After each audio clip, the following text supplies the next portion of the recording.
శ్రీవల్లిని తన వెంట ఊరికి తీసుకెళ్తానని వైజయంతి అన్న పాపారాయుడు అనడంతో అందరూ ఆలోచనలో పడిపోతారు. పాపారాయుడు మాత్రం మనసులో, నేను ఈ అమ్మిని ఊరికి తీసుకెళ్లేది సంతోషంగా చూసుకోవడానికి కాదు, ఈ లోకంలోనే ఉండకుండా చెయ్యడానికి, పైకి పంపించడానికి అని మనసులో అనుకుంటూ ఉంటాడు పాపారాయుడు. కానీ జగదాత్రి పాపారాయుడికి వ్యతిరేకంగా, బాబాయ్ గారు శ్రీవల్లికి మీతో పాటు రావడం ఇష్టం లేదు అని అనడంతో పాపారాయుడు, వైజయంతి, యువరాజ్, నిషి ముగ్గురు షాక్ అవుతారు.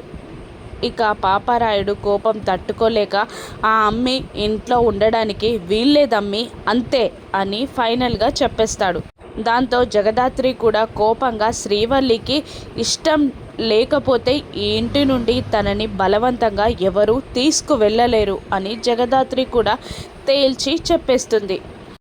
దాంతో కౌశికి కూడా కాస్త మొహమాటంగా, దాత్రి మామయ్య చెప్పేది కూడా నాకు నిజమే అనిపిస్తుంది, శ్రీవల్లి ఇక్కడుంటే ప్రాబ్లమ్స్, గొడవలు తప్ప ఇంకేమీ ఉండదు, ప్రాబ్లమ్స్ గొడవలు పెరగడమే తప్ప తగ్గడం ఉండదు, అందుకే ఊర్లో సంతోషంగా ఉండడం బెటరేమో అని కౌశికి అనడంతో పాపారాయుడు ఇదే సరైన టైం అనుకొని, ఇక రా అమ్మి, నువ్వు ఇంట్లో ఉండడానికి వీల్లేదు అంటూ శ్రీవల్లి చేపట్టుకొని బలవంతంగా లాక్కొని వెళ్ళబోతూ ఉండగా, నేను రాను, నన్ను వదిలిపెట్టండి ప్లీజ్, నేను రాను అని శ్రీవల్లి అరుస్తూ ఉంటుంది.